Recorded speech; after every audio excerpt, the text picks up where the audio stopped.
So you can bring this work ethic with you from a hardworking Nigerian family, farm boy working with the goats, making sure the goats are taken care of.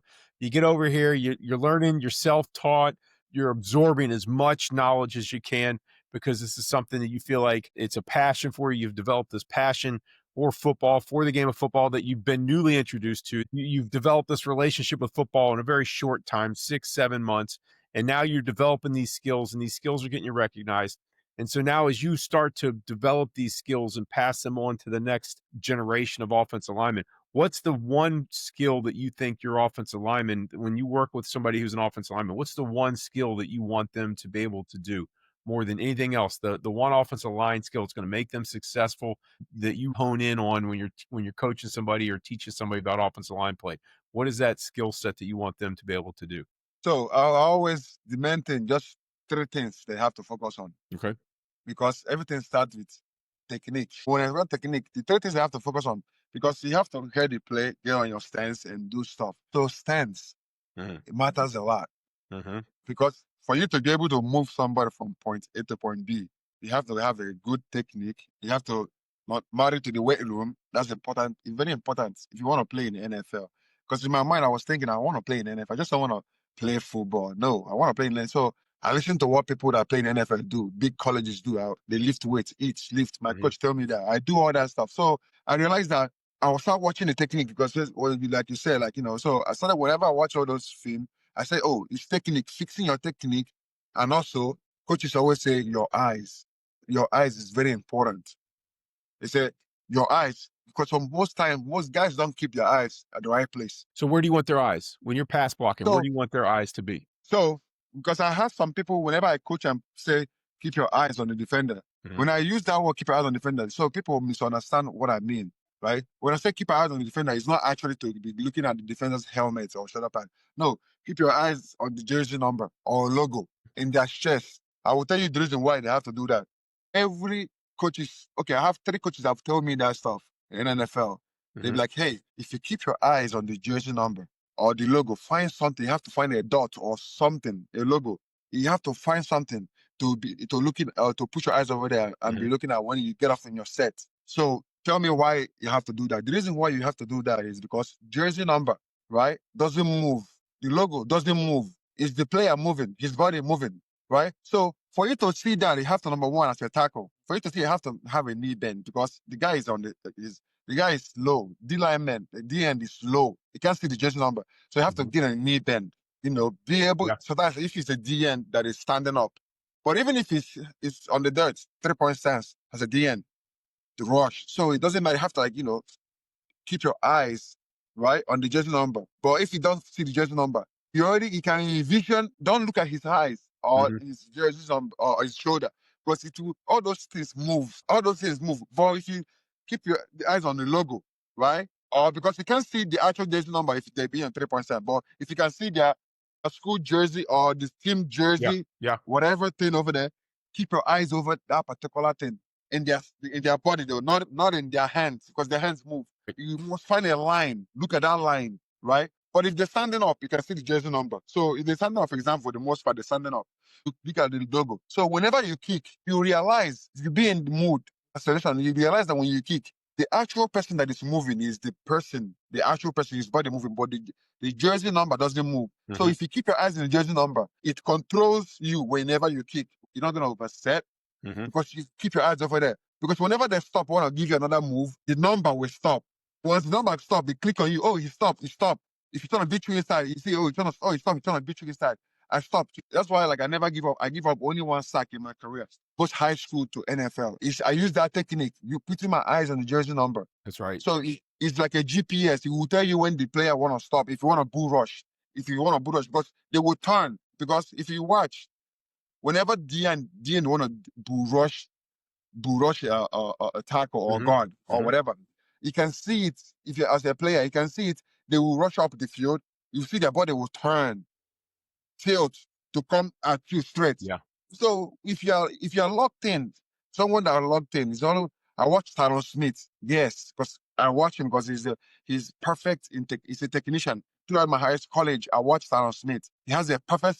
He always stays square every time from fourth quarter first quarter to fourth quarter, overtime, he's still the same, still knee bend. That's what my offensive lineman coach, hey, watch Tyron Smith. He's disciplined.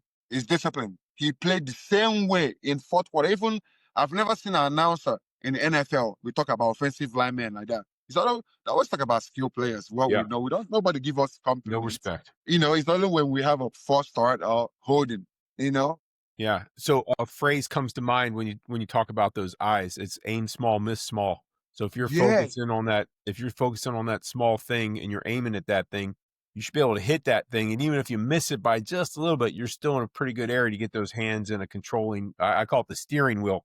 The steering wheel is that chest right there, and you can get those hands on, and you're going to steer whatever you can do to steer that defensive lineman wide or back down into the middle, or even stalemate them right there. If you can get those hands on and extend those arms out and lock them out, then you can now it's just dancing.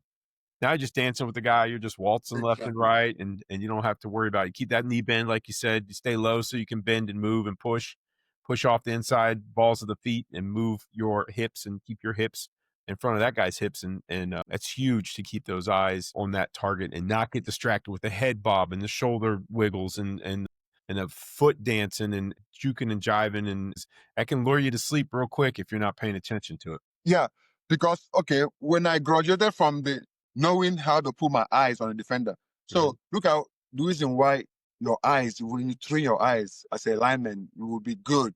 Mhm. Most guys doesn't train their eyes, but they're good, they're strong and everything. Sometimes they make good play. Yeah. To be so proud of them, but next play they play shitty. You know what I mean? So I I I always realized that just yeah, go ahead. locking in, I realized that locking in is the best thing ever because in the film room, I'm always proud of myself. Mhm. In the film room, every room I've been from high school to NFL, every room film, lion room film. Sometimes I have to say it makes some people feel like shit because number one, coach will be Mhm. grading one-on-one pass rush. He'll be yelling at everybody. Look at this is 2 weeks in a row right now. Stay square, stay square. You know what I mean? All Mhm. those kind of stuff. But when it comes to my stuff, they correct me though. I'm not like the ball because I do a lot of study at home. I feel like I don't want somebody to correct me too much. If you correct me too much, that means I'm not paying attention. I want to make the job as easy for the coach to like to work with me because you Yeah. can tell when you pay attention to details, coaches like to coach you. So every room, every team I will always go, I always pay attention to detail, do exactly what the coach wants. Mhm. Once I get his attention, now the focus on me, oh, this guy do whatever I want him to do. Because it's me, Yeah. even in NFL, whenever I go to another team, my old line coach, I still see him as, oh, okay, this is my first time playing football kind of Mhm. mode, or teach me your way. You know what I mean? Yeah. So that's why I can be able to adapt, can be able to play in different teams. I can be able to get liked a lot, and people can talk a lot of good things about me. But what I'm saying is, it's just that technique, man. It's all Yeah. about that technique. So keep your eyes in the jersey number. Coach say, keep your eyes in the jersey number. The jersey number will tell you if it's gonna bull rush you now or it's gonna stop on coming side because that number doesn't move, but the player moves. But some guys are not disciplined with their eyes. They're like, oh, because it's Von Miller. You'll be looking at his face. Oh, Mhm. Von Miller, and you miss that punch Yeah. because their body is too quick. It's distraction. But the jersey number doesn't move. So that's the hack. I'd always tell my guys, you gotta make me coach something different. And if you're always screwing up because your eyes aren't in the right spot, or you're not bent enough, or you're looking in the wrong direction, if that's something that you're consistently doing wrong, like you said, after 2 weeks or 3 weeks of doing the same thing, I'll make me coach something different, man. Let's Yeah. show some growth in what you're doing. And whenever I was correcting a guy, whenever I was correcting one of my offensive linemen, I wouldn't give them 5 things to do. I would Okay. give them one coaching point, one suggestion.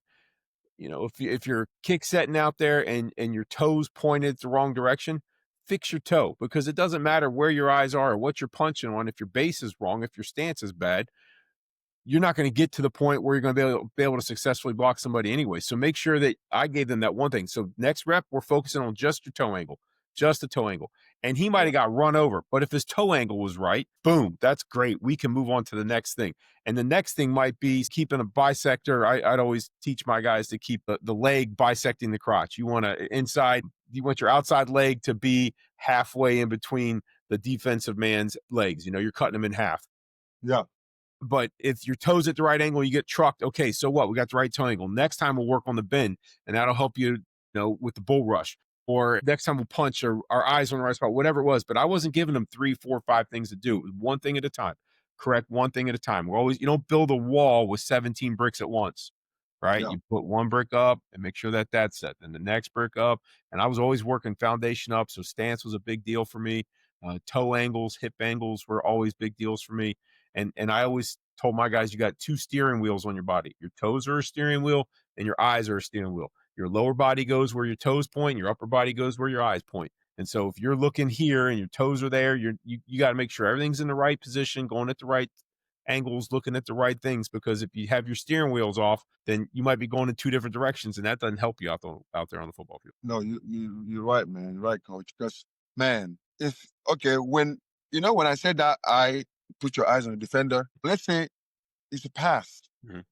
right? And this is a slide. It's a man in the backside. So left tackle, man on the end, for example, right? I realized that okay, man, we always give information. Coaches always give out information. Just it's less for us players. Just do it though. Just do it. Think about it and do it. So, but I'm kind of a person that whenever I hear stuff, because I'm new, everything is always new to me. I was Mhm. happy to like go. Let me see what this man is talking about. You know what I mean? So I will try it in protection too. Let's say, for example, in the slide side, I'm in the slide side as a tackle, left tackle. I'm in the slide side, so I don't have to be man. So my eye have to be in the triangle. Offensive lineman coaches always say your eyes have to be in that triangle. Mhm. You know, so because somebody will come, they will just play some games. Somebody might drop, somebody will come, all this kind of stuff. So that's when that eye they talk about again Mhm. because now you don't have one particular guy. You have a particular guy that is over there, but you gotta be aware of two other guys too. Being aware of two other guys is that means your eyes gotta be in the right spot. And when you say triangle there, if you're at the left tackle, that triangle would be from the guy that's on the guard to the gap to the guy that could be on you, Yeah, right? so from the linebacker to the end, and you know To the defensive maybe tackle. That like defensive tackle, the three technique, yeah. yeah. So So that triangles, it'd be like a B gap extended type of yeah, area that your yeah, eyes would be looking for. yeah. Yeah. So for example, coach will be like, hey, in protection, it's last side as a tackle with Chidi. That triangle, you know what? That triangle, that point of that triangle, that linebacker over there, right? Keep your eyes on that linebacker. Mhm. You know that you're blocking the end, the defensive end, Y5, right? But keep your eyes over there. Those split seconds. Once you kick out, he's square. Keep your eyes over there. One kick, you will see if that once they snap the ball, you will see because he's trying to explain to me. When they snap the ball, you will see if that guy is coming or not. Yeah, the You movement. see, maybe he Mhm. will try to come. Sometimes they even give you two more steps, three to put your head. You know, you'll be like, oh, okay, that's the guy. He'll drop. Somebody else will make the play. You know what I mean? Yeah. So, but he always told me, I'm telling you, you showing me on the film. See, you showing me example. Maybe pull out some old tape. Show me, Mhm. see this guy thinking that he's not gonna come, but he thinking that okay, he's coming. Actually, see the way he warm up to block him, thinking that he's his man, but he dropped some this guy, see hit the cornerback. So don't assume, right? Don't Right. assume. But if you understand they will come, just always have a dragging hand. That's it. You always say as a tackle. Whenever you're on the slash side, just have a drag hand. That Yeah. drag hand, with your drag hand, you're kicking with your drag hand. That drag hand is equivalent to your eyes and making sure you still over there. Mhm. You know what I mean? Mhm. So I started doing that. Okay, when I kick, I have a drag hand. Even the drag hand helps me to be square. Mhm. Everything is on until you try it. It works. But most guys don't try it. They just feel like the coach is telling you to do something. Well, I actually go try it. I'm like, oh, the drag hand kind of like makes you more like square. Like, your Mhm. hand is off Mhm. there. So I was like, wow. Every time, I mean, it's last time, I'm always perfect. Like, even no matter how late they want to do that game, Yeah. I will still pick up the right guy. And so you're keeping that hand up there, and if you're kicking out, you got that inside hand up, you call the drag hand, Yeah, and that's kinda because you keep that up, that's gonna keep your shoulders square, and if you see that flash of color coming inside on that yeah, triangle, that allows you to come back inside and step down tight, close off that gap, and yeah. not let that So flashing backer come through. yeah, so let's say they want to like bet me a little bit longer, Mhm. right? So, but I'm still square and kicking. So what I'm gonna do, I don't normally do all the reps I have in my life is when I kick, but he's still coming. I'm like, oh, okay, but watch out, man. It's not over yet. In that split seconds, I think all that in that split second. Mhm. So there's a scenario that happened before when I was kicking. I'm like, oh, okay, that means he's coming. My mind told me, hey, keep your hand the way it is. Doesn't matter. Keep it. So when he's coming and the DN is coming with full speed, two of them at the same time, they come in like this. I'm like, oh, okay, you have to block the most dangerous now. So you know what I mean? So I'm focusing in my mind, okay, he's the linebacker now, dangerous, but this guy hit a stop sign immediately. So but that stop sign he hit, you want that split second, because if I'm not an athletic tackle and I'm not a, oh, that's a sack, man. That's a good, that's the perfect sack. But because I'm aware, I think about it. Every time I'm in the slide side, I always think about what coach told me, hey, stay square, keep your eyes in the right place. It doesn't matter. If you keep your eyes in the right place, it will come to you. It will come to you. It will come to you. So when I stay square, I'm trying to do when I go home next year, I'm trying to do some camp. Yeah.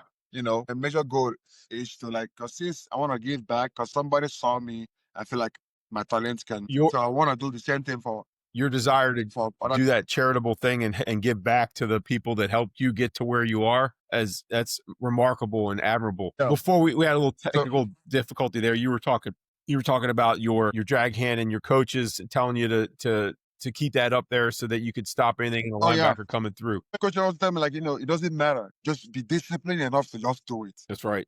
There will be sometimes you feel like it doesn't matter, but be disciplined enough, Chidi, to just keep that hand longer. Because sometimes they can bait you longer. Yeah.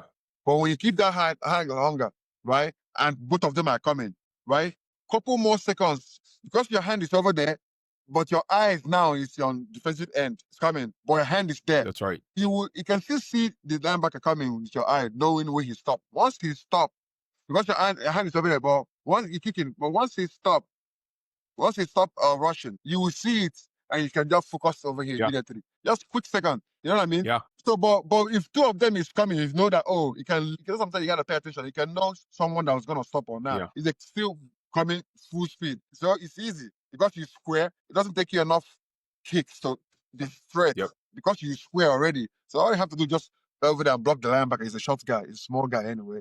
That's I always told my guys, you can block two guys on every play. You block one guy with your hand and one guy with your eyes. That gets you prepared. Your hand, that means you're physically in position with that hand up, so that if something happens at the last second, you're already prepared physically. But your mental, you're focusing on this guy, but you're putting your body in position to block that guy in case he shows, and then you can't lose. You're good either way around. So that's great. That's great wisdom, and wisdom that you've earned through the years of experience and having been exposed to all those wonderful offensive line coaches and top of the line guys that have reputations for being the spearhead and the leaders in the room of those offensive line units. So all right, so here's my last question for you, and this is one of my favorite questions to ask, because we all know that the offensive line guys, wherever you are, doesn't matter. If there was a football team in Nigeria, all the offensive linemen would be the biggest characters on the team. It doesn't matter wherever it happens, wherever the team is, the offensive line guys are going to be the craziest dudes in the world. I've had so many guys come through my program in my offensive line group that are just absolute characters. We used to have guys that would in the playoffs when we'd beat a team in the playoffs, they'd be standing there in their stance as we're getting ready, as the time's running off the clock. And I had one guy one year, every game in the playoffs, we went to the state championship that year, and every game in the playoffs, he'd come up to the line and be like, "Hey, we have any seniors out here?" And of course the team, we'd be winning, and the other team, there'd be a couple guys, "Yeah, I'm a senior." And he goes, "I just want you to look up at the clock and enjoy the last 26 seconds of your career," as the time ran off the clock. What? Oh yeah, he was brutal. He was brutal. It was just hysterical to hear. We ended up losing the state championship game, so he got a little bit of taste of his own medicine. But that is funny stories like that.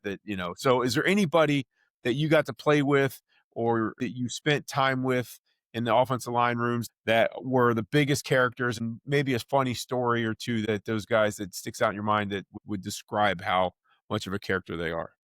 The funny thing that person you're asking me is the only person, honestly, in every O-line room, I'm that person.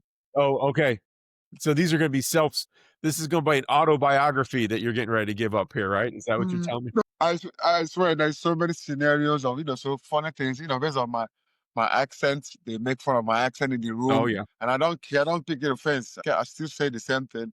But it's always funny whenever I talk about football terms with my Nigerian accent. Although what I'm saying makes sense, but based on the way I sound. Yeah, I can imagine those guys being ruthless with an accent. Oh yeah. my God. Everybody trying to every time that has to do with something that has to do with Chidi, everybody would change their accent immediately to sound like me to describe what I did.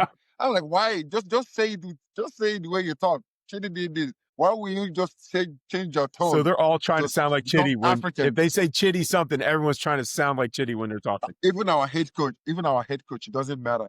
Everybody. I was like, man, it's gonna happen in everything, buddy. Oh, that's It's rough. gonna happen in everything. Oh, that's But I rough. like it though. And also one more thing that happened over the day. Okay, that what happened in the Chiefs when I was in the Chiefs. So we prepare for a game.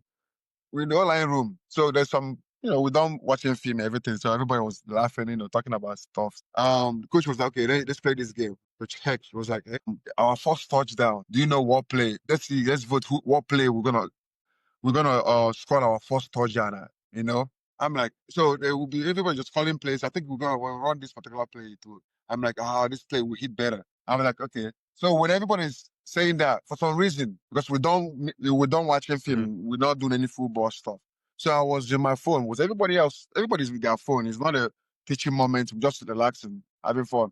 So I was in my phone. I wasn't paying attention. When coach asked me, "Oh, so Chidi, what play do you think we're gonna score first touchdown?" Okay. So I didn't know because the last thing that we talked about was to get extra points, Field goal extra points or 2 point? plays, Yeah. 3 point Yeah, yeah, plays. yeah. You know what I mean? So one of the 3 point plays, because that thing we talked about it before earlier that same day. So about forgot what I don't know. I was replying somebody. My coach asked me, so what play is going to be our first touchdown play that we will score touchdown? Cool. So I went and picked the 3 point play. That was funny and dumb at the same time for my own side. It was something I'm like, oh, coach, no, no. I'm like, everybody was like, what? When I said that, everybody everywhere was quiet. Oh, I was like, wait, what did I just say? What I said, what was the question, coach? My teammates said, like, he asked me, what's going to be our first touchdown? And what did I answer? Oh, this is a 3 point play. man. I was like, coach, this is with my Nigerian accents, it was so funny. I wish you got to be in the room. There's just no It's hole so big enough to crazy. crawl into after that one. You just can't hide anywhere. You're out there in the man. For real. And another thing too that happened because we eat as a group, Oh, yeah. as a first lineman in the cafeteria.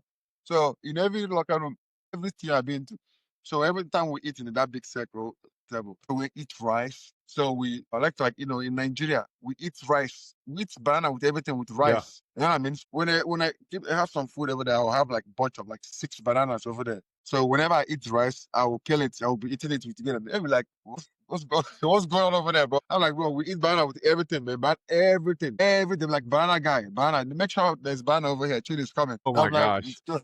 That's awesome. yeah. So, but it's good. It's good, man. I love every moment, man. I feel so emotional when I watch college football right now or Yeah. NFL. I still God, man. I miss this game. I love this game. That's why I'm trying to help other Yeah. kids. You know what I mean? Yeah. Well, Chitty, I have been super impressed with your story, your resilience, your the ability for you to come in. It's remarkable for you to come in and learn a game so quick and pick up the skill set in a short amount of time. I mean, you're talking a year and a half to be able to demonstrate an acute ability to be fantastic enough to go to a big time school and play big time football and reach the pinnacle of that sport and to do that in such a short amount of time is such a remarkable skill set and such a compliment to you and how hard you worked and your work ethic. Who knew that feeding a goat would lead to being able to have this work ethic that puts you at the very top of success. So many young boys growing up in America look and say, I want to do that. And you showed up here and didn't even know about it and were able to pick up that dream that so many guys in America would like to do. And such a small percentage of people actually get an opportunity to do. And that's such a statement to you and your work ethic and what your mom created in you and was seeing in you as a little kid before you got to be such a gigantic dude. But that's really impressive, and I'm so thankful you took some time out of your schedule to be with us, and I look forward to following you and developing a relationship with you over the next few years. And in this effort, you said you want to get over to Nigeria and do some camps and find the next Nigerian football player to be able to come over here and share his talents with the United States and with the NFL and the USFL, XFL, all the FLs out there that they could have some Nigerian football talent running around in there. That's such a neat thing to do, and I've really enjoyed our time together, and I'm so thankful you took time out to spend with us tonight. you so much for being here, man. Because I always, as a lineman, I'm like anything that has to do with lineman, it gives me sleepless nights because I still feel like I'm playing the game by coaching the kids. Absolutely. So I'm happy to be here. I'm happy to talk about this, man. It's always fun to talk about football, man. So I'm happy for you to like invite me to this podcast. Hopefully we talk more, man, because there's a lot of stuff, 100%. man. Football doesn't end. We talk 100%. about a lot of topics, And I plays. look forward to, developing a relationship and who knows, maybe I even get on that plane and go over to Nigeria and see where these little goats are Man, that that would you be were great, taking man. care Because of. That would be cool. I'm coach, man. Hey, I'm saying this on life, man. I have to eat ball. I have to make sure the right time. I want you to come. You're gonna like that. You will see talents, man. People that really want to play football. Because I'm trying to bring kids, even in Florida. Because my coach want me to bring kids for him. The coach that coached me in high school, that coach I was telling you Yeah. about, he told me whenever I go to Nigeria, please, I need four Bring guys. go to the next village Yeah, and get all because the goat boys from over there and bring them back. I'll go to the village, straight to the village, because I will know the right talents to pick. Because I will go over there and know the right person to That's pick. So he awesome. trusts me. That would be a So great that's what I'm pipeline. trying to do. That'd be a great pipeline of Big talent. pipeline, man. That's what I'm trying to, and that's what I'm working on now. So That would be yeah, phenomenal. man. I hope to talk to you soon again, man. Awesome, Chidi. Well, I thank you so much, and I look forward to touching base with you and keeping in touch with you. Thank you so Have a much. good night, Chidi.